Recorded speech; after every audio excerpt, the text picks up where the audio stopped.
उस छोटे से गांव की सुबह हमेशा की तरह सूरज निकलने से पहले ही जाग जाती थी, क्योंकि वहां के लोगों के लिए दिन का उजाला आराम नहीं बल्कि संघर्ष का दूसरा नाम था। और उसी गांव के किनारे मिट्टी की दीवारों और टूटी हुई खपरेल की छत के नीचे एक ऐसा परिवार रहता था जिसकी कहानी किसी ने लिखी नहीं थी, लेकिन हर दिन दर्द की स्याही से खुद ब खुद लिखी जाती थी। उस घर का मुखिया रामलाल जब भी भोर की ठंडी हवा में आंख खोलता था तो उसके मन में सबसे पहला ख्याल अपने सपनों का नहीं बल्कि इस बात का आता था कि आज बच्चों के लिए 2 वक्त की रोटी कैसे जुटाई जाएगी, क्योंकि गरीबी ने उसे सपने देखने की आदत बहुत पहले ही छुड़ा दी थी। रामलाल की पत्नी सीता, जो उम्र से पहले ही जिम्मेदारियों के बोझ से झुक चुकी थी, हर सुबह चूल्हे के सामने बैठकर राख को ऐसे फूंकती थी जैसे अपनी उम्मीदों को फिर से जलाने की कोशिश कर रही हो, जबकि उसकी आंखों में छुपा डर ये पूछता था कि अगर आज अनाज खत्म हो गया तो बच्चों को क्या जवाब दिया जाएगा। उनके 2 बच्चे, बड़ा बेटा मोहन और छोटी बेटी गुड़िया, अभी उम्र में बहुत छोटे थे, लेकिन हालात ने उन्हें बचपन से बड़ा बना दिया था, क्योंकि मोहन स्कूल की किताबों से ज्यादा खेतों की मिट्टी और मजदूरी के औजारों को जानता था, और गुड़िया ने गुड़ियों से खेलने की बजाय माँ की चिंता को समझना सीख लिया था। गांव के लोग अक्सर कहते थे कि मेहनत करने वाले कभी भूखे नहीं मरते, लेकिन रामलाल जानता था कि मेहनत के साथ किस्मत भी चाहिए होती है, और उसकी किस्मत शायद किसी और के दरवाजे पर खड़ी होकर मुस्कुरा रही थी। हर दिन रामलाल सूरज निकलने से पहले खेतों की ओर चल देता था, कंधे पर फावड़ा और मन में हजारों अनकहे सवाल लेकर, क्योंकि खेत उसका सहारा भी थे और उसकी बेबसी की सबसे बड़ी गवाही भी। खेती की जमीन बहुत कम थी, बारिश कभी समय पर नहीं आती थी, और जब आती भी थी तो इतनी ज्यादा कि फसल बहा ले जाती थी, जिससे रामलाल का मन हर मौसम के साथ थोड़ा थोड़ा टूटता चला जाता था। सीता जब बच्चों को स्कूल भेजती थी तो उनके फटे बस्तों और घिसी हुई चप्पलों को देखकर मुस्कुराने की कोशिश करती थी, ताकि बच्चों को ये महसूस ना हो कि उनके माँ बाप की जेबें खाली हैं लेकिन दिल उम्मीद से भरे हुए हैं। मोहन का मन पढ़ाई में लगता था और वो अक्सर मास्टर जी से ऐसे सवाल पूछता था जो गांव के बच्चों के लिए असामान्य माने जाते थे, क्योंकि उसके भीतर कहीं न कहीं ये विश्वास पल रहा था कि किताबें उसे उस जिंदगी से बाहर निकाल सकती हैं जिसमें उसके पिता हर दिन पसीना बहाकर भी गरीब ही रह जाते थे। गांव के कुछ लोग रामलाल की पीठ पीछे ये कहते थे कि इतने साल मेहनत करने के बाद भी अगर हालात नहीं बदले तो शायद मेहनत में ही कोई कमी होगी, लेकिन कोई ये नहीं समझता था कि गरीबी कभी अकेले नहीं आती, वो साथ में अपमान, डर और चुप्पी भी लेकर आती है। एक शाम जब रामलाल खाली हाथ घर लौटा, क्योंकि उस दिन काम नहीं मिला था, तो घर के भीतर फैली खामोशी किसी चीख से कम नहीं थी, क्योंकि बिना कहे ही सब समझ गए थे कि आज का दिन भी अधूरा ही बीतेगा। सीता ने बिना कुछ पूछे थोड़ी सी बासी रोटी निकाली और बच्चों को पहले खिलाया, क्योंकि माँ का पेट भूखा रह सकता है लेकिन उसका दिल ये बर्दाश्त नहीं कर सकता कि उसके बच्चे भूखे सो जाएं। उस रात रामलाल देर तक जागता रहा और मिट्टी की दीवार को घूरते हुए ये सोचता रहा कि क्या उसकी जिंदगी का यही मतलब था, या कहीं न कहीं कोई रास्ता अब भी बाकी है जिसे वो देख नहीं पा रहा। मोहन नींद में भी बुदबुदा रहा था, जैसे किसी बेहतर कल का सपना देख रहा हो, और वही सपना रामलाल के दिल में एक हल्की सी चिंगारी बनकर जलने लगा, क्योंकि एक पिता चाहे कितना भी टूटा हुआ क्यों ना हो, अपने बच्चे के सपने में हमेशा खुद का उजाला ढूंढ ही लेता है। गांव की रातें लंबी थीं और सन्नाटा गहरा, लेकिन उसी सन्नाटे में रामलाल के भीतर ये सवाल जन्म ले रहा था कि अगर उसने हार मान ली तो उसके बच्चों की जिंदगी किस अंधेरे में चली जाएगी। उस पल उसे पहली बार यह एहसास हुआ कि गरीबी से लड़ाई सिर्फ पेट की नहीं होती बल्कि हौसले की होती है, और अगर हौसला टूट गया तो इंसान जिंदा होकर भी हार जाता है। अगली सुबह जब सूरज फिर से उगा तो वो सिर्फ एक नया दिन नहीं था, बल्कि रामलाल के भीतर उठते एक नए संकल्प की शुरुआत थी। भले ही उसे अभी ये नहीं पता था कि ये रास्ता कितना कठिन होगा और कितनी बार उसे खुद से लड़ना पड़ेगा। गांव की वही धूल, वही खेत, वही टूटा हुआ घर, सब कुछ वैसा ही था, लेकिन उस दिन रामलाल की आंखों में एक अलग चमक थी, क्योंकि उसने तय कर लिया था कि चाहे हालात कितने भी खिलाफ क्यों ना हो, वो अपने परिवार की कहानी को यहीं खत्म नहीं होने देगा। और इसी छोटे से संकल्प के साथ उस गांव के एक साधारण से परिवार की असाधारण कहानी धीरे धीरे आकार लेने लगी, जिसे अभी बहुत दर्द, बहुत संघर्ष और बहुत उम्मीदों के रास्तों से होकर गुजरना था। रामलाल के भीतर जगा वो छोटा सा संकल्प अगले कुछ दिनों में ही बड़ी परीक्षाओं से गुजरने लगा। क्योंकि जैसे ही इंसान हालात बदलने का मन बनाता है, दुनिया उसे याद दिलाने लगती है कि वो किस जगह का है और उसे उसकी औकात क्या मानी जाती है। गांव के चौपाल पर बैठने वाले लोग जो अपनी अधूरी जिंदगियों को दूसरों की असफलताओं से तौलते थे, रामलाल को देखते ही बातें बदल लेते थे और उसकी पीठ पीछे ये कहकर हंसते थे कि गरीब आदमी के सपने भी उधार के होते हैं। रामलाल ये सब सुनता था, समझता था, लेकिन जवाब नहीं देता था, क्योंकि उसने सीख लिया था कि पेट की आग शब्दों से नहीं बुझती और कभी-कभी चुप्पी ही सबसे बड़ा उत्तर होती है। मोहन अब स्कूल में और ज्यादा मन लगाने लगा था, क्योंकि उसे लगने लगा था कि अगर उसने पढ़ाई छोड़ दी तो वो भी अपने पिता की तरह उसी मिट्टी में फंस जाएगा जहां मेहनत तो होती है लेकिन मंजिल नहीं मिलती। मास्टर जी मोहन की लगन देखकर खुश तो होते थे, लेकिन उनके मन में भी एक डर छुपा रहता था कि कहीं गरीबी इस बच्चे की पढ़ाई को बीच रास्ते में ही ना निगल जाए, जैसा उसने पहले कई बच्चों के साथ होते देखा था। एक दिन स्कूल में किताबों की फीस और परीक्षा शुल्क की बात आई और वही बात रामलाल के लिए रातों की नींद छीन लेने वाली बन गई, क्योंकि उस महीने घर का खर्च ही किसी तरह चल पा रहा था। सीता ने रामलाल की बेचैनी को उसकी आंखों में पढ़ लिया था और बिना कुछ कहे अपने पुराने गहनों की पोटली निकालकर उसके सामने रख दी, क्योंकि एक माँ और पत्नी जानती है कि सपनों की कीमत अक्सर चुपचाप चुकानी पड़ती है।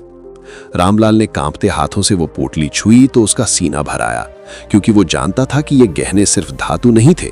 बल्कि सीता की शादी, उसका सम्मान और उसकी पहचान का हिस्सा थे। उस रात घर में बहुत देर तक खामोशी रही, लेकिन उस खामोशी में भी एक अनकहा समझौता हो चुका था कि अगर बच्चों का भविष्य बचाना है तो आज कुछ अपने हिस्से का टूटना जरूरी है। अगले दिन रामलाल ने वे गहने बेच दिए और जब वो पैसे लेकर लौटा तो उसकी जेब भारी नहीं थी, लेकिन उसका दिल पहली बार किसी जीत की तरह धड़क रहा था। मोहन को जब पता चला कि उसकी पढ़ाई के लिए मां ने अपने गहने दे दिए हैं तो उसकी आंखों से आंसू रुकने का नाम नहीं ले रहे थे, क्योंकि पहली बार उसे समझ आया कि सपने सिर्फ देखने से पूरे नहीं होते, उन्हें किसी की कुर्बानी भी चाहिए होती है। गुड़िया ये सब पूरी तरह समझ नहीं पाई थी, लेकिन उसने मां के चेहरे पर आई थकान और पिता की आंखों की लालिमा देखकर यह महसूस कर लिया था कि घर में कुछ बहुत कीमती चुपचाप चला गया है। गांव के कुछ लोग जब ये सुनने लगे कि रामलाल ने गहने बेच दिए हैं तो उनके ताने और तेज हो गए, क्योंकि समाज को किसी गरीब का आगे बढ़ना उतना ही खटकता है जितना अंधेरे को रोशनी। कोई कहता था कि लड़के को पढ़ाकर क्या मिलेगा, तो कोई ये सलाह देता था कि मोहन को भी खेतों में लगा दो ताकि 4 पैसे और आ जाएं। लेकिन कोई ये नहीं पूछता था कि एक बच्चे के सपनों का दाम कितना होता है। रामलाल हर ताने के साथ और ज्यादा चुप होता गया, लेकिन उसकी चुप्पी डर की नहीं बल्कि उस आग की थी जो अंदर ही अंदर उसे और मजबूत बना रही थी। दिन में वो खेतों में काम करता, रात में गांव के बाहर ईंट भट्ठे पर मजदूरी करता और कभी-कभी तो पूरी रात जागकर अगली सुबह फिर से काम पर चला जाता, क्योंकि थकान अब उसकी मजबूरी बन चुकी थी। सीता भी गांव की औरतों के साथ खेतों में काम करने लगी थी ताकि घर का खर्च किसी तरह चलता रहे, और उसने अपनी थकान को साड़ी के पल्लू में बांधकर छुपाना सीख लिया था। मोहन जब रात को पढ़ने बैठता था तो दिए की कमजोर रोशनी में अक्षर कभी-कभी धुंधले हो जाते थे, लेकिन उसके सपने इतने साफ थे कि वो आंखें मलकर फिर से किताब खोल लेता था। कई बार भूख उसके पेट में दर्द बनकर उठती थी, लेकिन वो उस दर्द को इस सोच के साथ सह लेता था कि एक दिन यही किताबें उसे उस दर्द से हमेशा के लिए बाहर निकाल देंगी। एक शाम मोहन स्कूल से लौटा तो उसके चेहरे पर डर साफ दिखाई दे रहा था, क्योंकि मास्टर जी ने बता दिया था कि अगर अगली फीस समय पर जमा नहीं हुई तो उसे स्कूल छोड़ना पड़ेगा। रामलाल ने यह बात सुनी और बाहर आंगन में बैठकर बहुत देर तक आसमान को देखता रहा, जैसे वो ऊपर से कोई रास्ता गिरने का इंतजार कर रहा हो। उस पल उसे एहसास हुआ कि मेहनत करने से ज्यादा मुश्किल होता है लगातार उम्मीद को जिंदा रखना, खासकर तब जब हर तरफ से हालात आपको पीछे खींचने की कोशिश कर रहे हों। लेकिन उसी रात रामलाल ने अपने मन में एक और कठोर फैसला लिया, ऐसा फैसला जो उसे गांव की सीमाओं से बाहर ले जा सकता था और जिसकी कीमत उसे अकेलेपन और अपमान से चुकानी पड़ सकती थी। उसे अभी नहीं पता था कि यह फैसला उसकी जिंदगी को किस मोड़ पर ले जाएगा, लेकिन उसे इतना जरूर पता था कि अगर वो यहीं रुक गया तो उसका परिवार हमेशा के लिए इसी चक्र में फंसा रह जाएगा।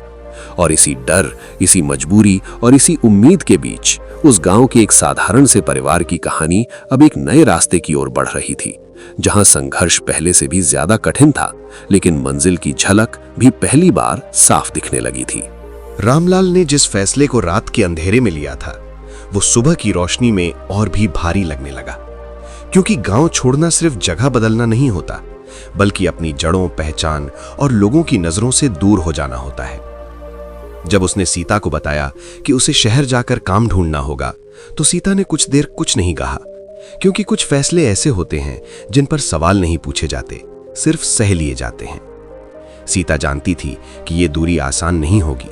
लेकिन वो ये भी समझती थी कि अगर रामलाल यहीं रुक गया तो ये घर धीरे धीरे उम्मीद से खाली हो जाएगा। मोहन ने अपने पिता की बात सुनी तो उसके भीतर डर और उम्मीद एक साथ टकराने लगे, क्योंकि एक तरफ उसे लग रहा था कि पिता के जाने से घर और कमजोर हो जाएगा, और दूसरी तरफ यह भरोसा भी था कि शायद यही कदम उनकी किस्मत बदल दे।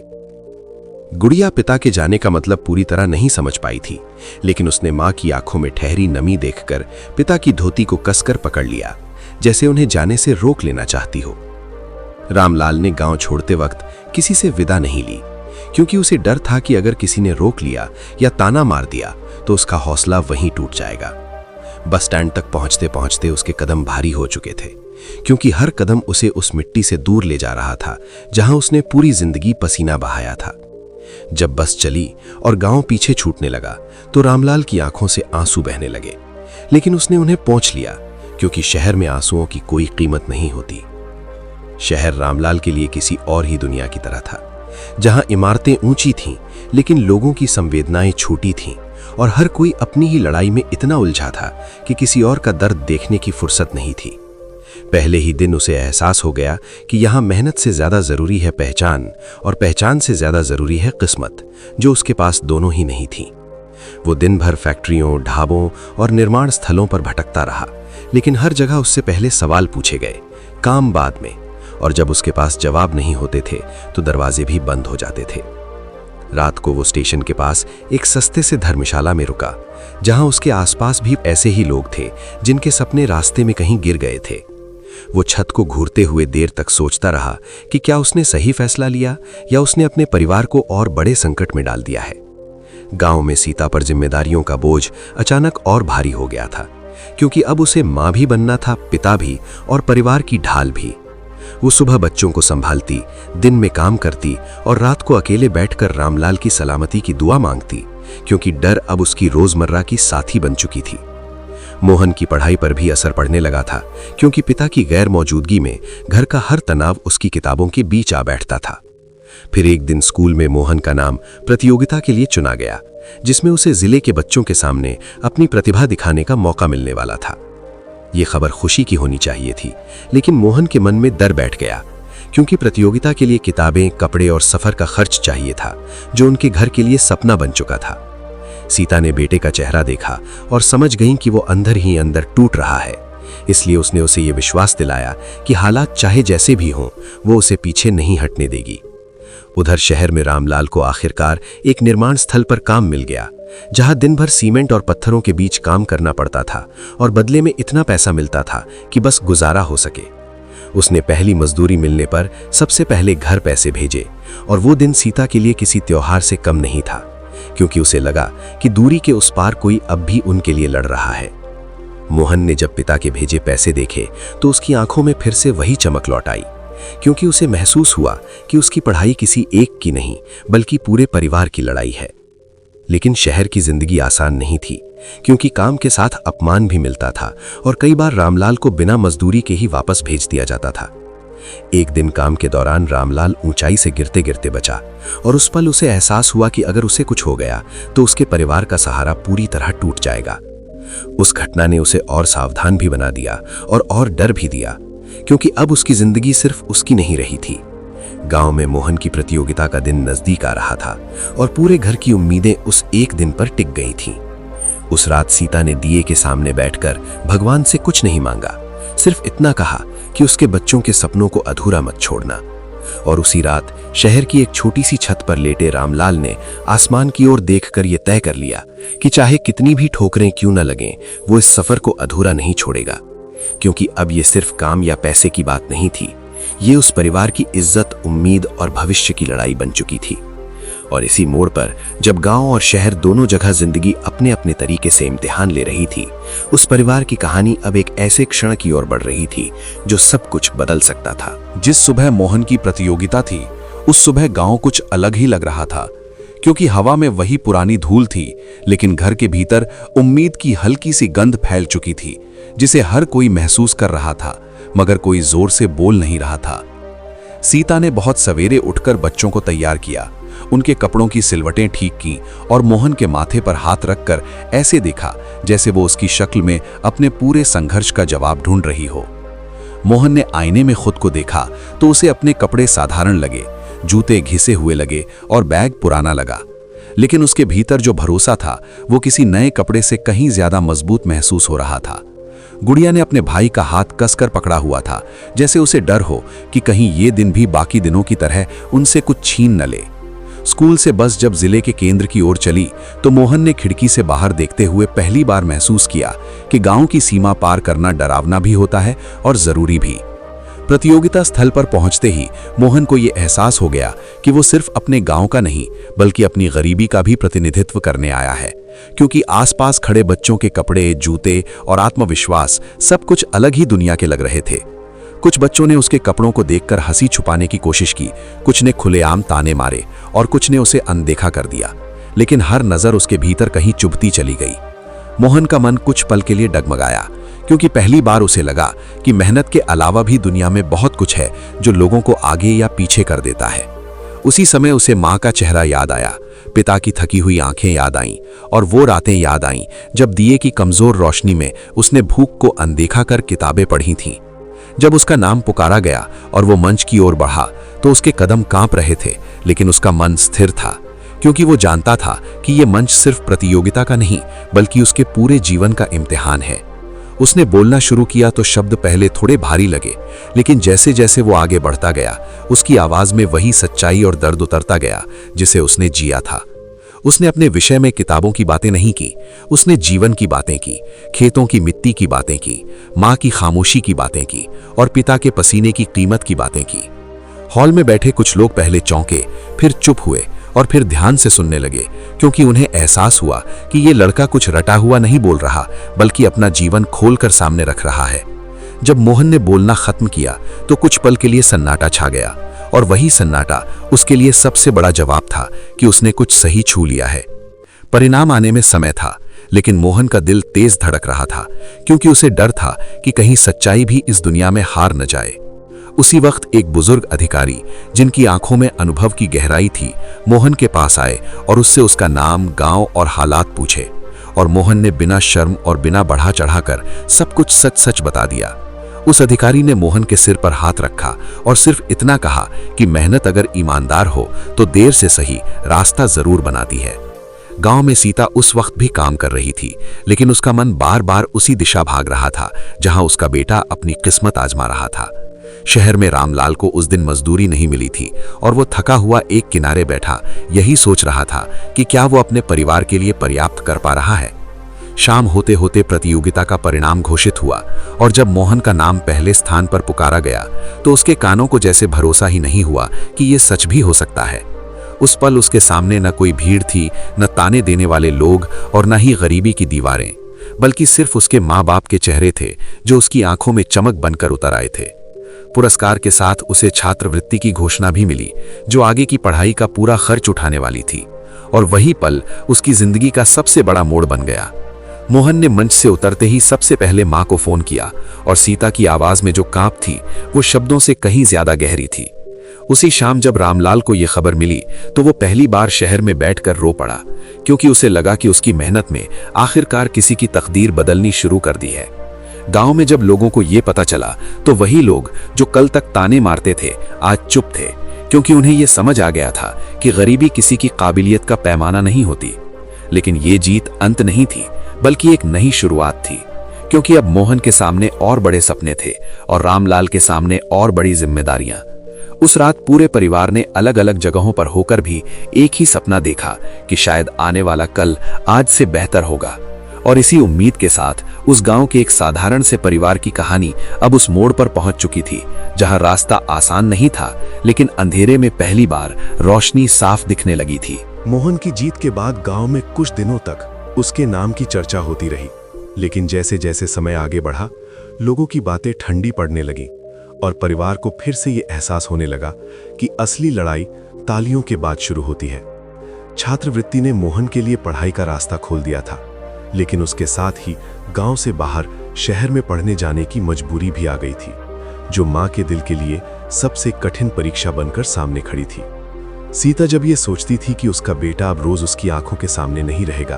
तो उसका मन खुशी और डर के बीच झूल जाता था, क्योंकि वो जानती थी कि आगे बढ़ने के लिए दूर जाना जरूरी होता है। मोहन भी भीतर से टूटा हुआ था, क्योंकि जिस घर ने उसे सपने देखने की ताकत दी थी, उसी घर को छोड़कर जाना उसे किसी अपने को अधूरा छोड़ देने जैसा लग रहा था। गुड़िया हर दिन अपने भाई के आसपास मंडराती रहती थी, जैसे उसके जाने से पहले जितनी यादें जमा कर सके उतनी कर लेना चाहती हो। रामलाल शहर में काम करते हुए लगातार थकता जा रहा था, क्योंकि उम्र और मेहनत का हिसाब अब बराबर नहीं बैठ रहा था और उसका शरीर उन सपनों का बोझ उठाने में हाँफने लगा था। वो अपनी कमजोरी किसी को दिखाना नहीं चाहता था, क्योंकि उसे लगता था कि अगर वो टूट गया तो उसके परिवार का सहारा भी टूट जाएगा। मोहन के जाने का दिन नजदीक आया तो घर में एक अजीब सी खामोशी छा गई, जिसमें कोई खुलकर रोता नहीं था, लेकिन हर कोई भीतर ही भीतर भारी हो रहा था। सीता ने बेटे के लिए कपड़े बांधते वक्त बार बार गिनती की, जैसे कुछ कम पड़ गया तो उसका दिल भी पीछे रह जाएगा। जिस सुबह मोहन ने घर से कदम बाहर रखा, उस सुबह सूरज बहुत साफ था, लेकिन सीता की आंखों में बादल उतर आए थे, जिन्हें वो मुस्कान के पीछे छुपाने की कोशिश कर रही थी। रामलाल उस दिन गांव आया था, क्योंकि वो अपने बेटे को जाते हुए देखना चाहता था, चाहे इसके लिए उसे शहर की मजदूरी छोड़नी ही क्यों ना पड़े। बस चलने से पहले रामलाल ने मोहन के कंधे पर हाथ रखा और सिर्फ इतना कहा कि रास्ते कठिन होंगे, लेकिन सिर झुकाने से रास्ते कभी छोटे नहीं होते। मोहन ने बस की खिड़की से पीछे मुड़कर देखा तो उसे माँ, पिता और बहन तीनों एक साथ खड़े दिखाई दिए, और उसी दृश्य ने उसके भीतर ये वादा जन्म दिया कि वो कभी भी उनकी कुर्बानी को बेकार नहीं जाने देगा। शहर में पढ़ाई शुरू होते ही मोहन को ये समझ आ गया कि यहाँ मुकाबला किताबों से ज्यादा हालात से है, क्योंकि आसपास के बच्चे सुविधाओं से भरे हुए थे और वो अभी भी सीमित साधनों से जूझ रहा था। कई बार उसे अपने गांव की मिट्टी और घर की सादगी याद आती थी, लेकिन वो उस याद को कमजोरी नहीं बनने देता था। उधर रामलाल की तबीयत धीरे धीरे बिगड़ने लगी थी, क्योंकि लगातार मेहनत, अनियमित खाना और चिंता ने उसके शरीर को भीतर से खोखला कर दिया था। एक दिन काम के दौरान उसे तेज चक्कर आया और वो वहीं बैठ गया, लेकिन उसने किसी को कुछ नहीं बताया, क्योंकि वो नहीं चाहता था कि उसके कारण घर की चिंता और बढ़े। सीता को रामलाल की आवाज में आए बदलाव से कुछ गलत होने का एहसास होने लगा था, लेकिन वो भी डर के कारण सवाल नहीं करती थी। मोहन जब फोन पर पिता की थकी हुई सांसें सुनता था तो उसका मन पढ़ाई और परिवार के बीच बंटने लगता था, क्योंकि वो जानता था कि उसकी सफलता की कीमत कहीं ना कहीं उसके पिता चुका रहे हैं। एक रात रामलाल अचानक बहुत बीमार पड़ गया और उसे अस्पताल ले जाना पड़ा, जहां डॉक्टर ने साफ कह दिया कि अगर अब भी उसने खुद का ध्यान नहीं रखा तो हालात गंभीर हो सकते हैं। ये खबर जब सीता तक पहुंची तो उसका दिल बैठ गया, क्योंकि जिस आदमी ने सबका बोझ उठाया था अब वही सबसे कमजोर पड़ता दिख रहा था। मोहन उस रात पढ़ाई नहीं कर पाया, क्योंकि पहली बार उसे लगा कि अगर वो बहुत आगे चला गया तो कहीं पीछे सब कुछ टूट न जाए। रामलाल अस्पताल के बिस्तर पर लेटे लेटे यही सोचता रहा कि क्या उसने अपने बच्चों के भविष्य के लिए अपनी जिंदगी बहुत सस्ती कीमत पर लगा दी है। कुछ दिनों बाद जब उसकी हालत थोड़ी संभली तो उसने खुद से ये वादा किया कि वो अब बिना वजह अपने शरीर को नहीं तोड़ेगा, क्योंकि अब उसकी जिंदगी सिर्फ उसकी नहीं रही थी।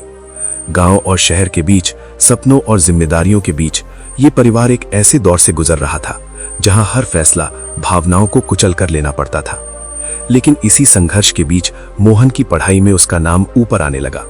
क्योंकि जब इंसान के पास खोने के लिए बहुत कुछ होता है तो वो जीतने के लिए दोगुनी मेहनत करता है।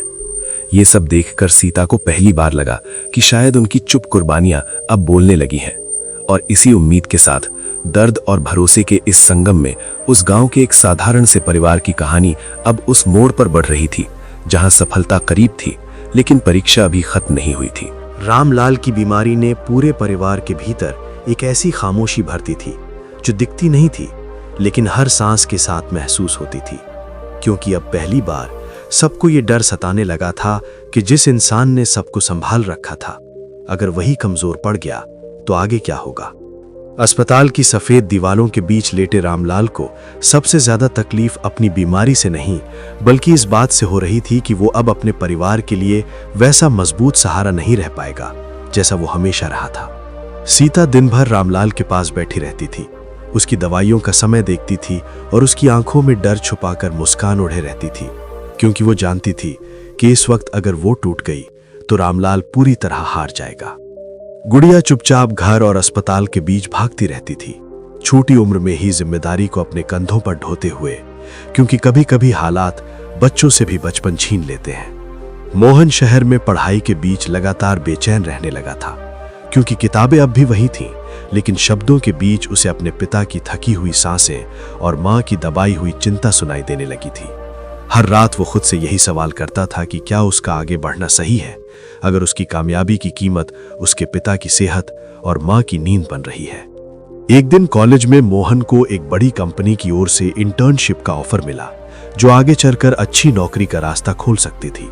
लेकिन उसकी एक शर्त थी कि उसे पढ़ाई के साथ शहर में ही पूरी तरह रुकना होगा। यह खबर किसी और के लिए खुशी का कारण होती, लेकिन मोहन के लिए ये एक भारी बोझ बन गई, क्योंकि इसका मतलब था कि वो अभी अपने परिवार के पास लौट नहीं सकता। उधर डॉक्टर ने सीता को अलग ले जाकर साफ शब्दों में समझा दिया कि रामलाल को अब भारी मेहनत बिल्कुल छोड़नी होगी, नहीं तो अगला संकट संभालना मुश्किल हो जाएगा। सीता ने सिर हिलाकर डॉक्टर की बात मान ली, लेकिन उसके मन में यह सवाल उठता रहा कि अगर रामलाल काम नहीं करेगा तो घर कैसे चलेगा। रामलाल ने जब ये बात सुनी तो उसने पहली बार अपने बेटे को फोन करके कहा कि अगर जरूरत पड़े तो वो पढ़ाई छोड़कर घर लौट आए, क्योंकि उसके लिए बेटे का होना उसकी सफलता से ज्यादा जरूरी था। मोहन ने फोन काटने के बाद बहुत देर तक खुद को संभालने की कोशिश की, क्योंकि पहली बार उसके सामने दो रास्ते साफ थे और दोनों ही किसी न किसी अपने को चोट पहुंचा रहे थे। उस रात उसने तय किया कि वो बिना किसी को बताए कुछ समय के लिए ट्यूशन और छोटे काम करके पैसे भेजेगा, ताकि घर का बोझ थोड़ा हल्का हो सके। दिन में पढ़ाई और रात में काम करते करते मोहन खुद भी थकने लगा था, लेकिन वो ये थकान किसी से साझा नहीं करता था, क्योंकि उसे लगता था कि दर्द बांटने से कम नहीं होता। सीता को जब पैसे आने लगे तो उसे राहत भी मिली और चिंता भी, क्योंकि वो जानती थी कि ये पैसा उसके बेटे की नींद और सेहत की कीमत पर आ रहा है। गुड़िया ने एक दिन मां से बहुत धीरे से कहा कि वो भी स्कूल के बाद सिलाई सीख सकती है, ताकि घर में कुछ मदद हो सके। और उस पल सीता की आंखें भर आईं, क्योंकि उसकी बेटी बहुत जल्दी बड़ी हो रही थी। रामलाल धीरे धीरे ठीक तो होने लगा था, लेकिन उसके मन में ये टीस बनी रही कि वो अब पहले जैसा नहीं रहा, और ये स्वीकार करना उसके लिए सबसे कठिन था। एक शाम जब पूरा परिवार फोन पर बात कर रहा था तो अचानक लाइन कट गई, और उसी खामोशी में सबको एहसास हुआ कि दूरी सिर्फ किलोमीटर की नहीं होती, वो दिल के भीतर भी जगह बना लेती है। मोहन उस रात बहुत देर तक जागा रहा और उसने तय किया कि वो अपनी पढ़ाई और काम दोनों को एक संतुलन में रखेगा, क्योंकि उसने समझ लिया था कि किसी एक चीज को पूरी तरह छोड़ देना समाधान नहीं होता। रामलाल ने भी भीतर ये मान लिया था कि अब उसे अपने बेटे पर भरोसा करना सीखना होगा, क्योंकि बच्चों को आगे बढ़ने से रोकना प्यार नहीं बल्कि डर होता है। सीता ने पहली बार खुद के लिए भी सोचना शुरू किया और गांव में महिलाओं के साथ मिलकर छोटे स्तर पर काम शुरू करने का मन बनाया, क्योंकि अब उसे समझ आ गया था कि परिवार सिर्फ एक के कंधों पर नहीं चलता। इस तरह धीरे धीरे उस घर में फैसले डर से नहीं बल्कि समझ से लिए जाने लगे, और यही बदलाव उनके संघर्ष को एक नई दिशा देने लगा। हालात अब भी आसान नहीं थे, लेकिन अब इस परिवार के पास सिर्फ उम्मीद नहीं बल्कि एक दूसरे पर भरोसा भी था, जो हर मुश्किल से बड़ा साबित होने लगा। और इसी भरोसे के सहारे जब जिंदगी ने उनसे सबसे कठिन सवाल पूछे तो उस गांव के इस साधारण से परिवार ने जवाब देना सीख लिया। भले ही उनकी आवाज कांप रही थी, लेकिन इरादा साफ था। समय धीरे धीरे आगे बढ़ रहा था और उस घर में अब शोर कम था, लेकिन समझ ज्यादा, क्योंकि हर सदस्य ने यह सीख लिया था कि बोलने से ज्यादा जरूरी होता है सही वक्त पर सही काम करना। मोहन की जिंदगी अब किताबों और काम के बीच बटी हुई थी, लेकिन वो इस थकान को शिकायत नहीं बनने देता था, क्योंकि उसे पता था कि यही दौर उसके भविष्य की नींव रख रहा है। कॉलेज में उसके विचार उसकी समझ और उसकी मेहनत अब शिक्षकों की नजरों में आने लगी थी, क्योंकि जो छात्र संघर्ष से आता है वो सवाल भी अलग ढंग से पूछता है। इंटर्नशिप के दौरान मोहन ने खुद को साबित करने में कोई कसर नहीं छोड़ी, क्योंकि उसे यह एहसास था कि उसके पीछे सिर्फ उसका करियर नहीं बल्कि पूरे परिवार की उम्मीदें खड़ी हैं। उसके सीनियर जब उसके काम की तारीफ करते थे तो वो भीतर ही भीतर अपने पिता के पसीने और मां की खामोशी को याद करता था, क्योंकि उसे लगता था कि असली तारीफ उनके हिस्से जानी चाहिए। उधर गांव में रामलाल ने अपनी कमजोरी को हार नहीं बनने दिया और भारी मजदूरी छोड़कर उसने छोटे स्तर पर खेतों से जुड़ा काम संभालना शुरू किया, जहां अनुभव की जरूरत थी, ना कि ताकत की। गांव के वही लोग जो कभी उसे तानों से तौलते थे, अब उससे सलाह लेने आने लगे थे, क्योंकि समय के साथ यह साबित हो गया था कि समझ उम्र से नहीं, हालात से आती है। सीता ने गांव की महिलाओं के साथ मिलकर जो छोटा सा काम शुरू किया था, वो धीरे धीरे चलने लगा और पहली बार उसे ये महसूस हुआ कि वो सिर्फ सहने वाली नहीं बल्कि कुछ रचने वाली भी है।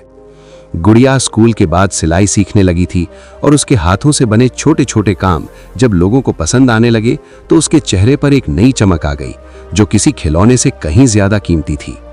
इस घर में अब पैसा बहुत नहीं था, लेकिन इज्जत और आत्मसम्मान लौटने लगा था, और यही बदलाव सबसे गहरा था।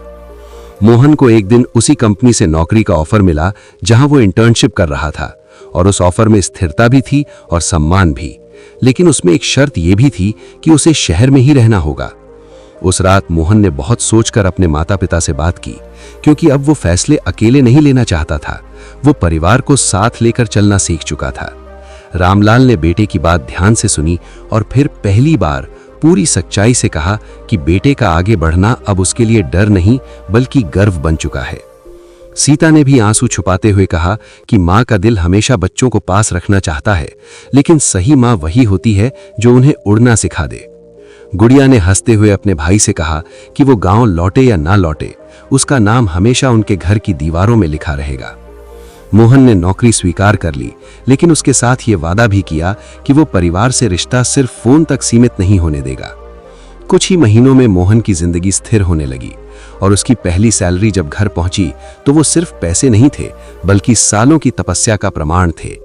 रामलाल ने उन पैसों को हाथ में लेकर बहुत देर तक देखा, क्योंकि उसे लगा कि उसकी अधूरी मेहनत अब पूरी हो रही है।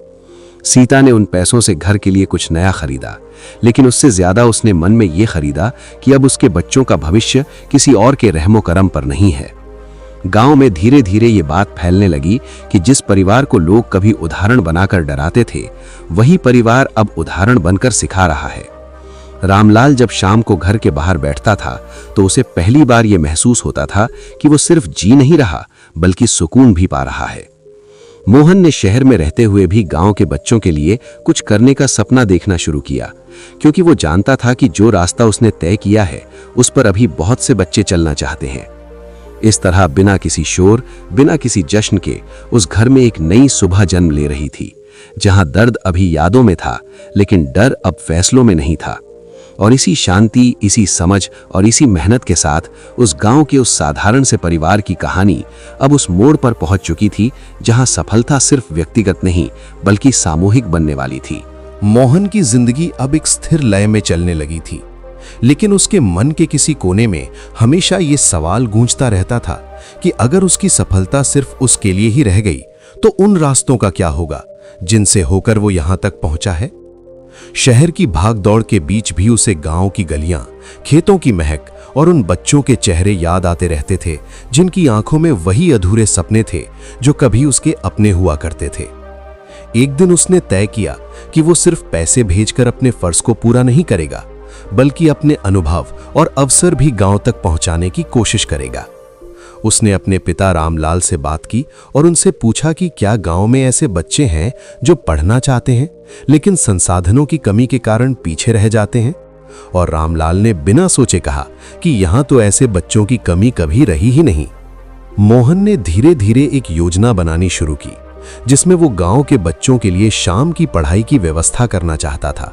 ताकि स्कूल के बाद उन्हें सही मार्गदर्शन मिल सके। रामलाल ने इस काम की जिम्मेदारी अपने कंधों पर ली और गांव के पुराने स्कूल की खाली पड़ी एक कोठरी को साफ करवाने में जुट गया। क्योंकि अब उसके लिए ये सिर्फ बेटे का सपना नहीं बल्कि पूरे गांव की जरूरत बन चुकी थी। सीता और गांव की महिलाएं मिलकर उस कोठरी को रहने लायक बनाने लगीं। दीवारों को साफ किया, फर्श बुहारी और पुराने बोरों से बच्चों के बैठने की व्यवस्था की, क्योंकि बड़े काम अक्सर छोटे हाथों से ही शुरू होते हैं। गुड़िया ने अपने स्कूल के दोस्तों को ये बात बताई और धीरे धीरे बच्चों की संख्या बढ़ने लगी, क्योंकि जब उम्मीद खुलेआम खड़ी होती है तो लोग डर छोड़कर आगे आते हैं। शुरुआत में कुछ लोग फिर से ताने मारने लगे कि पढ़ाई से पेट नहीं भरता और ये सब दिखावा है, लेकिन अब उन तानों में पहले जैसी ताकत नहीं बची थी। रामलाल चुपचाप उन बच्चों को बैठते देखता रहता था और उसके मन में ये संतोष भर जाता था कि उसकी जिंदगी की ठोकरें अब किसी और के लिए रास्ता बन रही हैं। मोहन शहर से हर हफ्ते बच्चों के लिए किताबें, कॉपियां और जरूरी सामान भेजने लगा और हर पार्सल के साथ उसका मन भी गांव की ओर चला आता था। जब वो पहली बार छुट्टी लेकर गांव लौटा और उस छोटी सी कक्षा में बच्चों को पढ़ाते देखा तो उसकी आंखें भर आईं, क्योंकि उसने पहली बार अपनी सफलता को जिंदा रूप में देखा था। बच्चे उससे सवाल पूछते थे, अपने डर बताते थे और सपने साझा करते थे, और मोहन को एहसास हुआ कि सही मार्गदर्शन मिल जाए तो प्रतिभा कहीं भी जन्म ले सकती है। गांव के कुछ बुजुर्ग जो पहले इस प्रयास पर शक करते थे, अब चुपचाप दरवाजे के पास खड़े होकर बच्चों को पढ़ते देखते थे, क्योंकि बदलाव जब सच्चा होता है तो विरोध भी धीरे धीरे थक जाता है। सीता को अब यह महसूस होने लगा था कि उसका घर सिर्फ उसका निजी संसार नहीं रहा, बल्कि एक साझा उम्मीद का केंद्र बन चुका है। गुड़िया बच्चों को पढ़ाई के साथ साथ हौसला भी देती थी,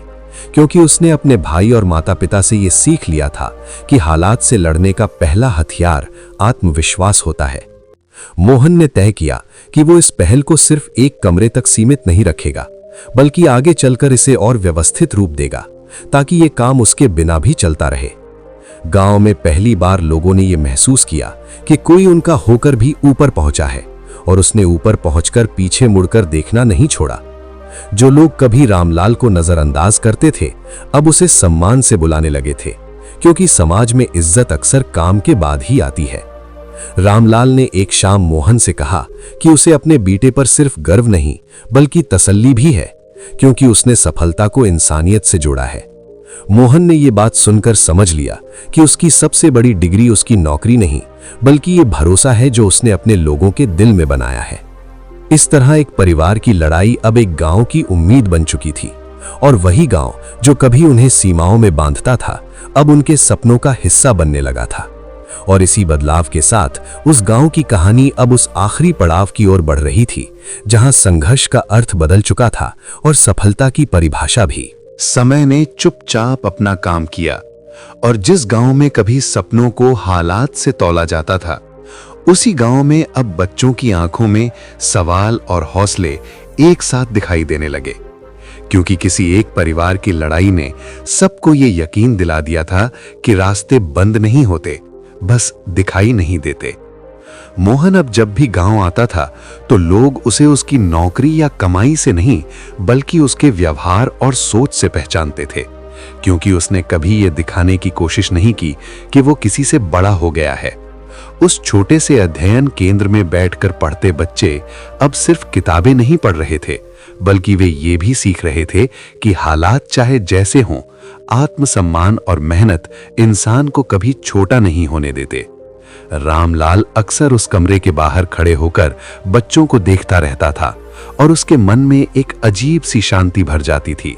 क्योंकि उसने अपनी जिंदगी में जो दर्द झेला था वही अब किसी और के लिए रास्ता बन रहा था। उसे अब इस बात का कोई दुख नहीं था कि वो बहुत अमीर नहीं बन सका, क्योंकि उसने ये समझ लिया था कि असली अमीरी तब आती है जब इंसान अपने अनुभव को किसी और के काम का बना देता है। सीता जब उन बच्चों को पढ़ते और हंसते देखती थी तो उसे लगता था कि उसकी खामोश कुर्बानियां अब शब्दों में बदल चुकी हैं, और वही शब्द पूरे गांव में गूंज रहे हैं। गुड़िया अब सिर्फ किसी की छोटी बहन नहीं रह गई थी, बल्कि गांव की लड़कियों के लिए एक उदाहरण बन चुकी थी, जो ये दिखा रही थी कि उम्र छोटी हो सकती है लेकिन सोच नहीं। गांव के वही लोग जो कभी तानों और शक के साथ इस परिवार को देखते थे, अब अपने बच्चों को खुद उनके पास भेजने लगे थे, क्योंकि बदलाव को नकारना तब मुश्किल हो जाता है जब वो आंखों के सामने खड़ा हो। मोहन ने एक दिन गांव की सभा में खड़े होकर बहुत साधारण शब्दों में अपनी बात रखी और कहा कि वो किसी को ये नहीं सिखाना चाहता कि कैसे अमीर बनते हैं, बल्कि ये दिखाना चाहता है कि कैसे हालात से डरना छोड़ा जाता है। उसकी बातों में कोई भाषण नहीं था, कोई भारी शब्द नहीं थे, लेकिन हर वाक्य में वो सच्चाई थी जो सिर्फ जीने के बाद आती है। रामलाल उस सभा में पीछे बैठा अपने बेटे को देख रहा था और उसके चेहरे पर वो संतोष था जो किसी इनाम या पद से नहीं मिल सकता। उसे याद आया कि कैसे एक समय वो बस 2 वक्त की रोटी के लिए लड़ रहा था और आज उसी संघर्ष से एक पूरी पीढ़ी को दिशा मिल रही थी। सीता ने उस दिन महसूस किया कि एक माँ का सबसे बड़ा पुरस्कार ये नहीं होता कि उसका बेटा कितना कमाता है, बल्कि ये होता है कि वो किसके काम आता है। समय के साथ उस गांव में पढ़ाई को लेकर सोच बदली, बच्चों से उम्मीदें बदली और सबसे जरूरी बात ये बदली कि गरीबी को अब किस्मत नहीं बल्कि परिस्थिति माना जाने लगा। मोहन ने अपने जीवन में कभी ये दावा नहीं किया कि उसने सब कुछ बदल दिया है, लेकिन उसने ये जरूर दिखा दिया कि बदलाव की शुरुआत कैसे की जाती है। रामलाल अब अक्सर नए लोगों को यही कहता था कि मेहनत तुरंत फल दे या न दे, लेकिन वो इंसान को भीतर से जरूर बड़ा बना देती है। सीता की आंखों में अब भी थकान थी, लेकिन उसमें डर नहीं था, क्योंकि उसने देख लिया था कि उसके बच्चों का भविष्य अब खुद उनके हाथों में है।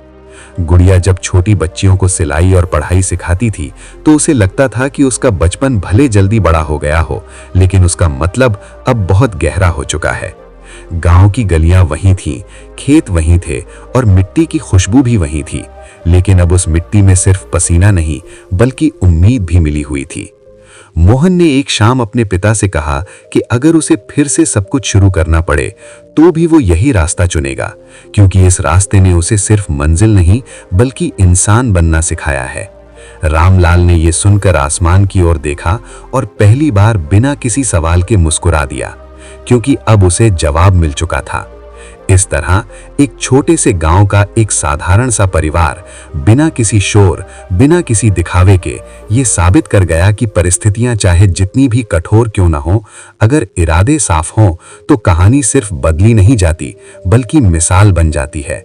और यही उस परिवार की असली जीत थी, क्योंकि उन्होंने ये समझ लिया था कि सफलता किसी एक इंसान की ऊंचाई नहीं होती, बल्कि उन हाथों की गिनती होती है जिन्हें वो ऊपर उठाता है।